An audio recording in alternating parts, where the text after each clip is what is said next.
Freakonomics Radio is sponsored by Ozempic. Innovation happens through rethinking what's possible, and when it comes to GLP-1s, Ozempic pill does just that.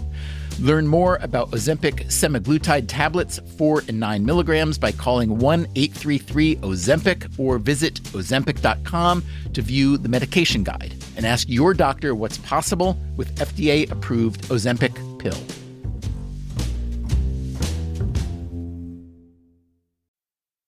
Freakonomics Radio is sponsored by Hotels.com. Hotels.com gives you access to hundreds of thousands of hotels worldwide, and when you join for free, you can save up to 20% instantly with member prices. Plus, every stay earns rewards, so when you book one trip, you're already lowering the cost of the next one. Hotels.com is simple, rewarding, and designed to help you get more out of every stay. Sign up for free and book today. Hotels.com. It's all in the name.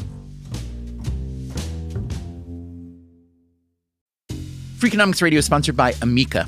You know what they say, if you want to go fast, go alone. If you want to go far, go together. So go with Amica and get coverage from a mutual insurer that's built for their customers, one that looks after what's important to you together.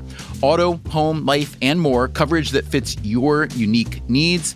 Amica helps you protect what matters most. Visit Amica.com and get a quote today.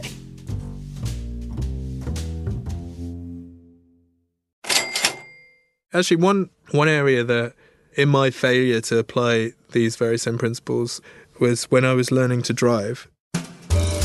Allow me to introduce Owen Service. I'm the managing director of the Behavioural Insights team and one of the co-authors of Think Small. Think Small is a new book, details to come later, and the Behavioural Insights team is a quasi-governmental unit in Britain, more casually known as the Nudge Unit. Again, details later. For now, let's stick to Service learning to drive. I learned to drive in the traditional way. I had an instructor who taught me the basics, and then I took the driving test and I failed. So I lined up another test, did a bit of practicing in between, and then failed again. And I actually couldn't tell you how many times I failed to pass my driving test. I almost blanked it out of my memory, but probably 7 or 8 times before I eventually passed. Yeah, impressive, hey? Yeah. And what I should have done, and would have done if I'd have read our book beforehand, was to step back and break down the process of passing a test into a series of different steps. So I think one of the things that we often do when we fail at something is to just sort of go gung-ho into trying again. But one of the things that the literature shows, and I know that you've explored on this podcast, is that actually you should break down that process and then to focus on the things which need most attention and most work. That is, rather than focusing on the big goal, learning to drive, you should, in essence, think small. And that's exactly what I didn't do, and was behind the fact that I ended up taking that test so many times. That's a very useful story, especially now I know that if you ever offer me a lift, I should probably turn it down, because even though you ultimately pass, plainly you have no natural skill for driving. So Today on Freakonomics Radio, Owen Service and his co-author Rory Gallagher, a fellow nudgist, get small on a variety of topics. I wanted to buy what I consider to be a very frivolous gift for myself. I wasn't morbidly obese, but I was definitely packing a few pounds. 9 out of 10 people pay their tax on time. And then when I got home, I found out that the board didn't actually fit in the lift of my apartment. Yeah, exactly, yeah. What could possibly go wrong? And they go big, too, as in government big. One of the dirty secrets of government is actually that we don't know whether what we're doing works a lot of the time.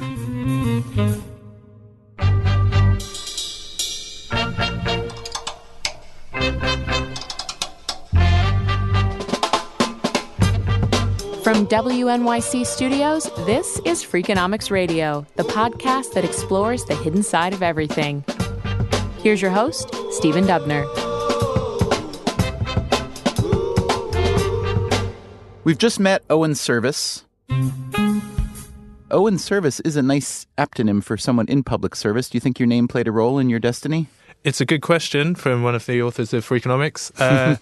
It's something I thought about a lot, and I've tended to be at the end of many people's amusing jokes and anecdotes.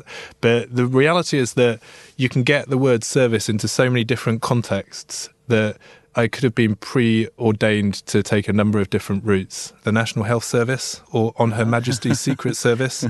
The list is a long one, but ultimately public service is where I found my place. Service is a managing director of the Behavioural Insights team based in London. As for his co-author, Rory Gallagher, I head up the Behavioural Insights team's operations in the Asia Pacific, and I'm based in Sydney. the team's mission is to design policy interventions based on a scientific understanding of human behavior. Recently, for instance, hoping to fight antimicrobial resistance, they tried to persuade some prescription-happy doctors to go easy on the antibiotics. We had a very simple intervention, which was to write to those doctors who were prescribing the highest amounts of antibiotics and just let them know that they were in that top cohort and what are the other things that they could do to avoid overprescription. So it was primarily about feedback about where they sat compared to their peers, but also a set of specific actions that they then could take. And how effective was it? So it was very effective. Over the 6-month period of the trial, GPs that received that specific letter prescribed an estimated 73,000 fewer antibiotic items than those who didn't receive the letter. Gallagher and Service, behavioral science investigators by day, became behavioral science practitioners by night at home with their families, trying to work out their own issues. They became their own guinea pigs, distilling the insights from big government policies into a self-help manual called Think Small. This is all about taking a long-term goal and then breaking it down into a series of manageable steps. And unless you get those details right, being very clear about what it is you're trying to achieve, by when and how, you actually won't get over those initial hurdles. Gallagher and Service both came from academic backgrounds. So I did a PhD in the social sciences, which looked at behaviour change and health promotion in Southeast Asia. So I studied a subject called social and political sciences at Cambridge. At the time, there wasn't really anything like it in the UK. I got a bit frustrated that I probably wouldn't be able to have the social impact that I wanted. It blended them together in a relatively unique way. And strange enough, David Halpern taught social psych on that programme too, so that's where we originally met. I used to teach psychology at Cambridge. And that is David Halpern. There was lifetime tenure, in fact, at Cambridge. What ultimately happened was that David had been pursuing an academic career, but then became a bit frustrated in terms of like the policy applications of academia. Halpern didn't want to be just another academic writing papers that stayed in academia. He wanted to see smart behavioral research applied to actual policy. You might think, well, why wouldn't it be that, a more realistic model of human behaviour should surely be at the heart of when we're thinking about policy in government? Traditionally, that hasn't been true. In 2001, Halpern left Cambridge. He then joined a unit that was set up in central government called the Prime Minister's Strategy Unit. And Service again. Which worked on long-term strategic thinking for the UK government. I often describe it as a bit of an in-house think tank or management consultancy for government. And that's where I found my first role in public service. Rory Gallagher also joined the strategy unit. Its remit wasn't specifically geared toward behavioral science, but David Halpern began pushing his cause. Rather than trying to legislate pro-social behaviors like saving for retirement or eating healthier, he argued that finding a way to nudge people toward these behaviors would be less punitive and more cost-effective. Now, this idea, popular in academia, was quite new to government. Halpern left the strategy unit in 2007, but returned to government 3 years later. Now there was a new prime minister, David Cameron. Owing in part to Cameron's personal enthusiasm, the Behavioural Insights team was born and set up shop right there in number 10 Downing. It came to be called the Nudge Unit after the book of that name by the American academics Richard Thaler and Cass Sunstein. What happened in 2010 was that there was a coming together of a realization that there was really something about the world of behavioral economics and psychology that could be usefully brought to bear in public policy making. So it was a kind of coming together of a number of different routes that at the time started to enable us to say, well, we could create an institution out of these ideas rather than just think about them in application to ad hoc policy. How would you describe overall the mission or missions of the Behavioural Insights team? The Behavioural Insights team was created to spread a more nuanced understanding of human behaviour into government policy. David Halpern often says that one of the dirty secrets of government is actually that we don't know whether what we're doing works a lot of the time. And for me, was a real revolution. This admission that the government really had no idea whether its programs worked, whether its spending was justified, suggested a new approach to policymaking, an approach that leaned heavily on running randomized controlled trials, real experiments, on a small scale before running off to spend big piles of money. I remember one early paper that I co-authored called Test, Learn, Adapt, which is all around running randomized controlled trials as part of the public policy making process. And at the time this was published, it was almost unheard of for a central government to be publishing a paper along those lines, but it ended up being one of the most widely read publications that the Cabinet Office, which is the central government department that coordinates the actions of other departments, had put out in that year. So it did really feel like there was this major sea change in thinking that took place that was symbolized in the institution that was the Behavioral Insights team. Given the potential for controversy of something called the nudge unit within the government, with its nod toward, as Richard Thaler, one of your intellectual patrons, calls it, libertarian paternalism, which could easily, people could definitely get a little bit nervous about that. I gather that you were interested in some good early wins, solid victories, as small as they may be, that would indicate to the public and the press and the rest of the government that what you were doing was not some strange Big Brother subterfuge. Yeah, you're absolutely right. It was quite important for us to be able to demonstrate in those early days that the principles that we might be applying could actually have an effect in practice. And the reality was that back in 2010, we didn't really know ourselves how effective they might be at scale in a policy context. And we made this conscious effort to pick off a few areas that would be relatively uncontroversial, where you could show that small changes to the way that you run a policy or an intervention or a public service could have a disproportionate impact. The earliest example of this, which kind of ended up becoming like the archetypal example of our work, was the work that we began with the tax authority in the UK. While most people in the UK, as in the US, have their taxes withheld automatically, that's not the case for others, the self-employed, company directors, and so on. There are about 9 million of them. And very often these people fail to meet their deadlines.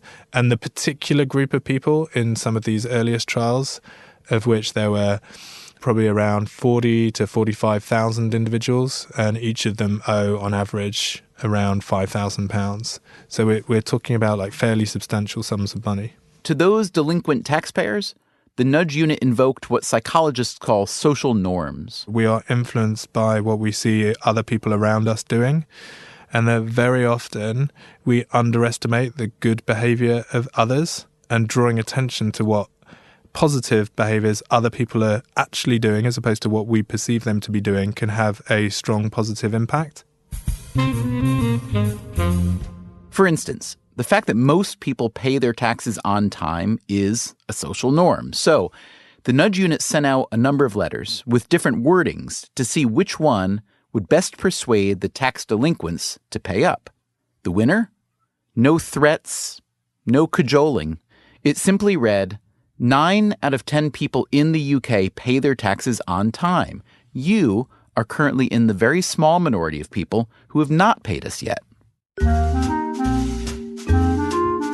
Talk for a moment about the magnitude of the effect of the first trial. Yeah, so the effects actually were surprising even for us. So the highest performing letter gets you about a 5 percentage point increase in payment rates within the deadline. 5 percentage point translating to what percent? To about a 15% increase in payment within, I think, 23 days of sending the letter. Wow.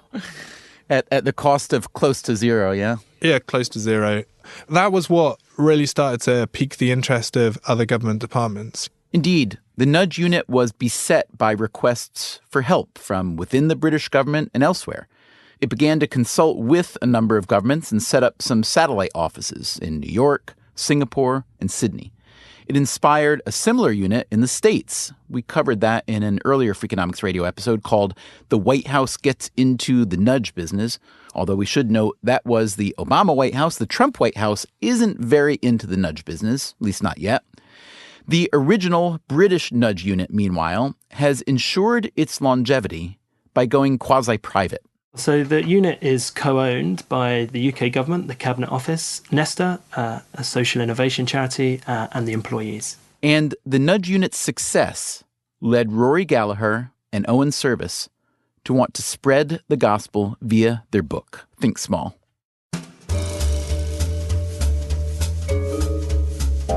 So it's not just about public policy, but it's about what you can do in your personal lives and your work lives. And that we felt was a missing space. Coming up after the break, the kind of personal goals that Service and Gallagher pursued. I moved to Bondi Beach, beautiful part of Sydney, and like all expat Brits, had the dream of waking up in the morning and going surfing every morning before work. And what they learned about such pursuits. It takes some effort. It's particularly tricky to do, though, once you've had a glass of wine.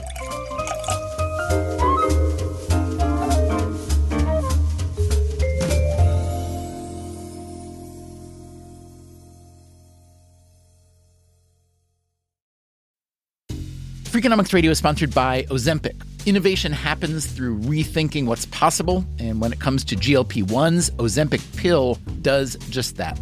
Learn more about Ozempic semaglutide tablets, 4 and 9 milligrams, by calling 1-833-OZEMPIC or visit Ozempic.com to view the medication guide and ask your doctor what's possible with FDA-approved Ozempic pill.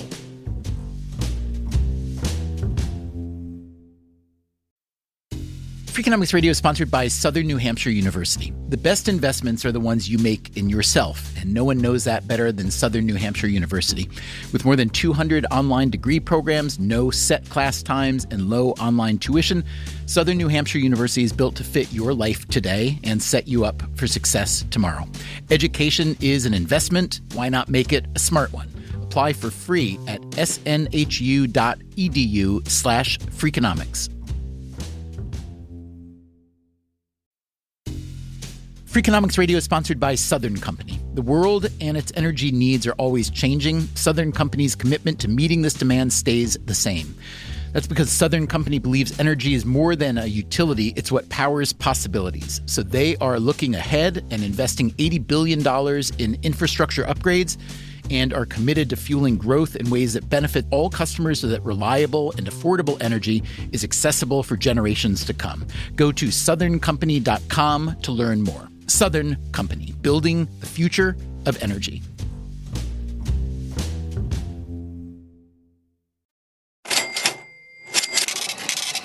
Owen Service was by all appearances a most respectable citizen. Educated at Cambridge, now a senior official with the British government's behavioral insights team, he was, however, drinking a bit too much. I realised that I had slipped into a bit of a routine in which I would come home from work and I would generally be quite tired and I'd feel like I deserve a glass of wine. So I'd maybe crack open a bottle of wine, have a small glass, prepare some dinner with my wife, pour her a glass, maybe pour myself another glass over dinner. And over time I realised that I was slipping into what in the UK is referred to as middle-class drinking. Which is when drinking becomes more of a habit than a treat. The UK's chief medical officer had released new guidelines recommending that adult men drink an average of no more than 3 to 4 units of alcohol per day. But the reality is that a rule of that kind is actually quite difficult for somebody to apply in practice. You know, what is a unit of alcohol? You can work it out, but it takes some effort. It's particularly tricky to do, though, once you've had a glass of wine. I did think twice about including this in the book, but I think it's actually a really nice illustration of the practical effects of this thinking small approach. The thinking small approach, as codified by Service and Rory Gallagher, calls for a 7-step path to problem solving. The first is to set a goal. In this case, with middle-class drinking, that was pretty simple. Service wanted to cut back. The next step, make a plan. One of the key rules in the plan chapter is that if you really want to achieve something, You need to think about how you can make it simple for yourself to do the thing that you want yourself to do. The chief medical officer's advice on drinking no more than 3 to 4 units per day was anything but simple. So Service's plan included what's called a bright line. The principle of a bright line is that you set yourself a very clear rule that is obvious if you have transgressed. So if your rule is don't drink more than 3 to 4 units of alcohol on average per day, it's quite difficult to know whether you stepped over that rule. So the bright line that I set myself was no drinking during the week at home. It would be really obvious to me if I then stepped over that rule. And it resulted in me actually almost completely cutting out alcohol from my weekly routine at home. And that was a positive effect for you, yes? Yeah, it was actually. I estimated that I've drunk about 80 fewer bottles of wine that rule. It's probably a bit more now.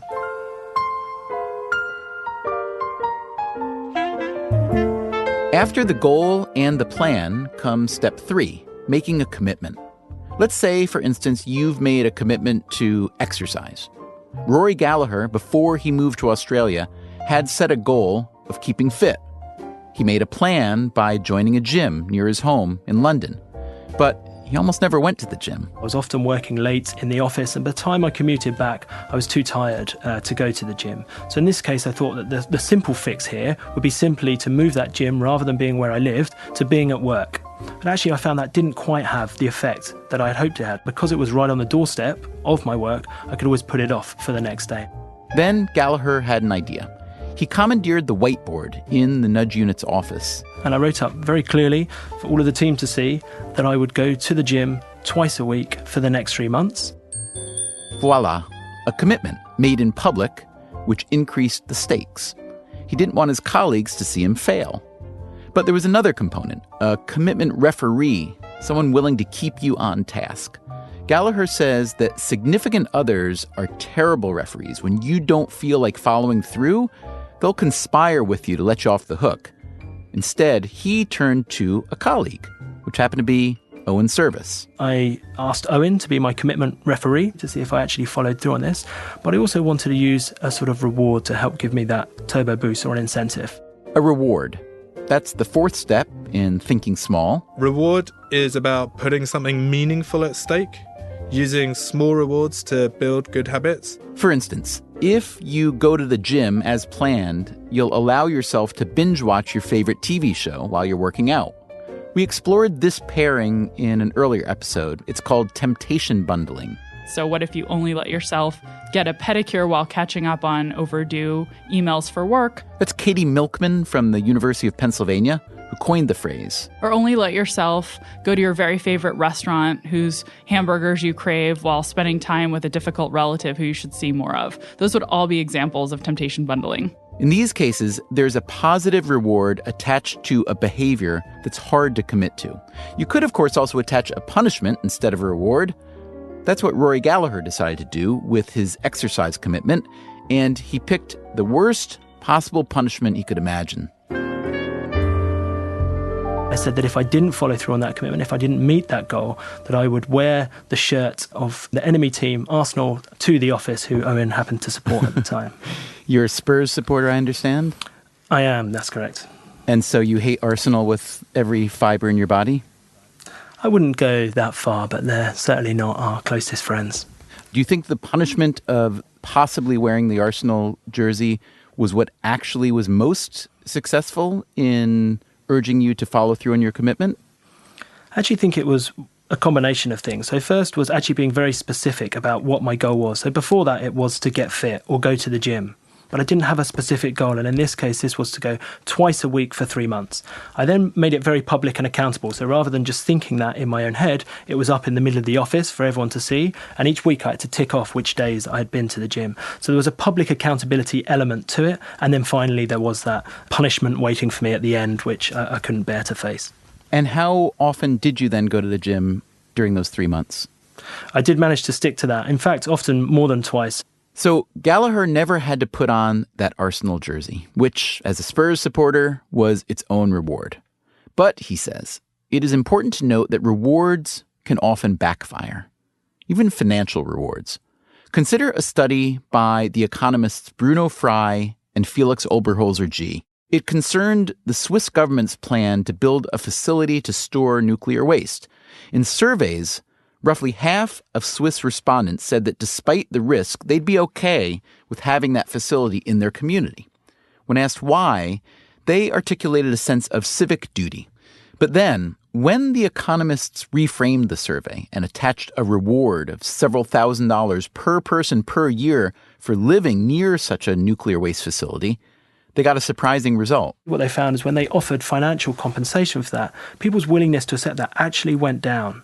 And we see that in lots of other areas as well. There's really interesting work going on at the minute to try and understand what motivates people, for example, to give blood. And the common hypothesis and some of the evidence seem to be that actually you needed to appeal to people's sense of reciprocity and social good in order to encourage people to give blood, and that actually putting any sort of financial reward or prize around that would actually squeeze out those intrinsic motivations. So the reward step of thinking small can obviously be tricky. The next step, less so. It calls for creating leverage by sharing your goal with others. Share is about asking for help, tapping into your social networks, and then using group power. Step 6, feedback. Feedback is about knowing where you stand in relation to your goal. It's about making it timely and focused on effort and comparing your performance to those of other people. It's no good to just say, how am I doing? You need specific, actionable feedback that enables you to do something with that feedback. And finally, once you've mastered the first 6 steps of thinking small, comes number 7, which is stick. Stick is about practicing with focus and effort. It's about testing and learning, and it's about reflecting and celebrating success. This notion is probably familiar to most of you. It, too, showed up in a couple of our previous podcasts, specifically How to Become Great at Just About Anything, which featured the research of Anders Ericsson, and How to Get More Grit in Your Life, which featured the work of Angela Duckworth. That's right. I want to redefine genius, if you will. I want to define genius as greatness that isn't necessarily effortless, but in fact, greatness that is earned, however you do earn it. In Duckworth's reckoning, that means finding a way to be resilient, to push through the inevitable failure that accompanies experimentation and growth. Rory Gallagher had one such failure when he first moved to Australia, and he found himself living next to a great surfing spot. I moved to Bondi Beach, a beautiful part of Sydney, and like all expat Brits, had the dream of waking up in the morning and going surfing every morning before work. But goals are hard to achieve, and even with these tools, it's not absolutely guaranteed that you're going to get it right. You aren't going to reach those goals unless you get the details right. And in this case, I got the details wrong. First was I said, right, I am going to commit to going surfing once a week. I'm going to buy a board and I'm going to see if I can go with a friend.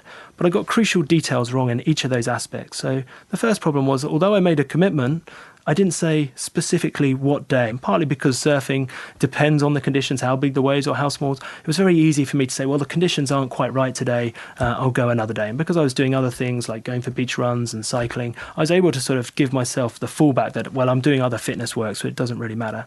Second of all, I didn't test and learn. So what I really should have done is try to find out what type of board would work for me. But I dove in straight away, got this huge 10-foot board that I bought off Gumtree, very excited to get going. And then when I got home, I found out that the board didn't actually fit in the lift of my apartment.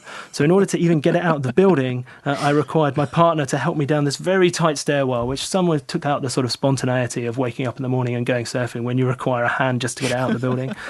And third of all, I actually went surfing with a friend of mine, Jack, who is actually a pretty decent surfer. And so when we get down, he'd just sort of swim out to the back of the lineup and start with these big waves, and I'd be floundering around sort of in the wash. And so whilst it's very important and you can draw on others, in this case, what I really should have done is joined a surf school or found someone else who was learning to surf and learnt with them.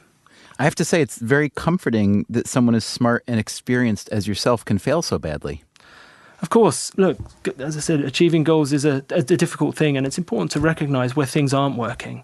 And in this case, I recognised, look, just the other things going on at the moment, that this wasn't going to be something I could spend the time and effort to do, and actually I should focus on other parts of my life, which I felt were going to make me happier ultimately. It strikes me, look, I love the work that you're involved in, and I find it exciting, and I think it's kind of revolutionary, frankly. That said, a lot of the solutions that social science researchers come up with and that you then integrate, many of them strike me as essentially common sense. Like, of course, if you want to accomplish this behavior, you need to make some kind of commitment device. Or of course, if you want to tackle a big, broad, complex, abstract problem, you need to, think small and take small steps. So talk about the degree to which you're not merely, like a lot of academia does, kind of canonizes or makes formal what people in the real world have known for millennia. And I think you're right that we see this as applied common sense, but unfortunately it isn't applied anywhere near commonly enough. So many people will recognize the sorts of tools, but what this tries to do is help systematize that so they can apply it routinely in everyday life. And, to take one of your examples there around commitment devices, I'm not sure people do realize how powerful they can be, and often they get them wrong. So just telling someone that you want to do something, people might see that as a commitment device. I want to recycle more, I want to write a novel, and just saying that publicly is my form of commitment device to the fact I'm going to follow through. If you do it in that very vague and open and public way, actually that has no effect at all and can actually backfire because you get a bit of a warm glow just by telling people of your good intentions. So in order for a commitment device to be effective, actually you need to make it specific, you need to write it down and make it accountable with a referee. So those small details can make all of the world of difference between people thinking they're using these tools and actually potentially backfiring and using them in the way that they're intended and having the outcomes that we want. That was Rory Gallagher and his Nudge Unit colleague and Think Small co-author Owen Service. Coming up next week on Freakonomics Radio, we continue this conversation and expand it. Really, really expand it. We'll hear again from grit champion Angela Duckworth. The one problem that really confronts humanity in the 21st century is humanity itself. And the temptation bundler Katie Milkman, too. The biggest problem that needed solving was figuring out how to make behavior change stick. Milkman and Duckworth are putting together a massive project with all kinds of scholars and all kinds of partners, banks and schools and fitness centers and drugstores. Their mission? To take everything that's been learned so far in places like the Nudge Unit, in academic research departments, and apply it to one problem. A problem that if we fixed it could truly solve every social problem we could think of. That's next time on Freakonomics Radio. Also, a quick reminder, if you make a donation to WNYC, the public radio station that produces this show, you will be automatically entered to win an all-expenses-paid trip for two to New York City. And I will take you and your plus one out to lunch anywhere you want to go. And you'll also get a tour of WNYC. But the cutoff date is April 16th, so hurry. You don't have to pledge to enter, but we really hope you do. Just visit Freakonomics.com, click on Donate, or even easier, text the word FREAK to 69866 to get started. And remember, do it before April 16th. Thanks. Freakonomics Radio is produced by WNYC Studios and Dubner Productions. This episode was produced by Christopher Worth. Our staff also includes Shelley Lewis, Merritt Jacob, Greg Rosalski, Stephanie Tam, Eliza Lambert, Allison Hockenberry, Emma Morgenstern, Harry Huggins, and Brian Gutierrez.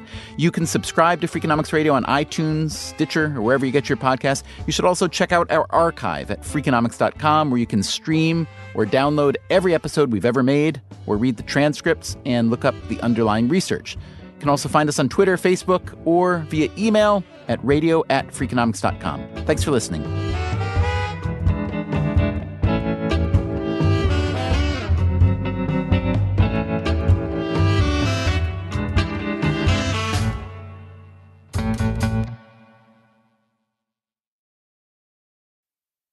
Freakonomics Radio is sponsored by Vitamix. According to the LA Times, the average American home contains 300,000 items, including a staggering number of appliances. All those gadgets, just clutter. But there's one tool that delivers what a dozen others only promise. From pureeing to chopping, Vitamix blenders bring the power of an entire kitchen to your countertop, offering enduring performance and precision you can count on. In a world full of clutter, do more with less. Visit Vitamix.com and shop now. Hi, I'm Angie Hicks, co-founder of Angie, and one thing I've learned is that you buy a house, but you make it a home. Because with every fix, update, and renovation, it becomes a little more your own. So you need all your jobs done well. For nearly 30 years, Angie has helped millions of homeowners hire skilled pros for the projects that matter. From plumbing to electrical, roof repair to deck upgrades. So leave it to the pros who will get your jobs done well. Angie, the one you trust to find the ones you trust. Find a pro for your project at Angie.com. Your phone is your lifeline. Calling your kid to say goodnight, waiting on a job callback, or just sending a meme to your best friend when it's been that kind of day. Wherever life takes you, the TextNow app keeps you connected for free. Get a real phone number, unlimited talk and text, and 5G data for your favorite apps, all for $0 a month. No fixed contracts, no hidden fees, no panic when bills pile up, just phone service that's there when it matters most. TextNow, we've got your back. Download TextNow in your app store today. Wireless plans require the purchase of a SIM card. Visit textnow.com for terms and conditions.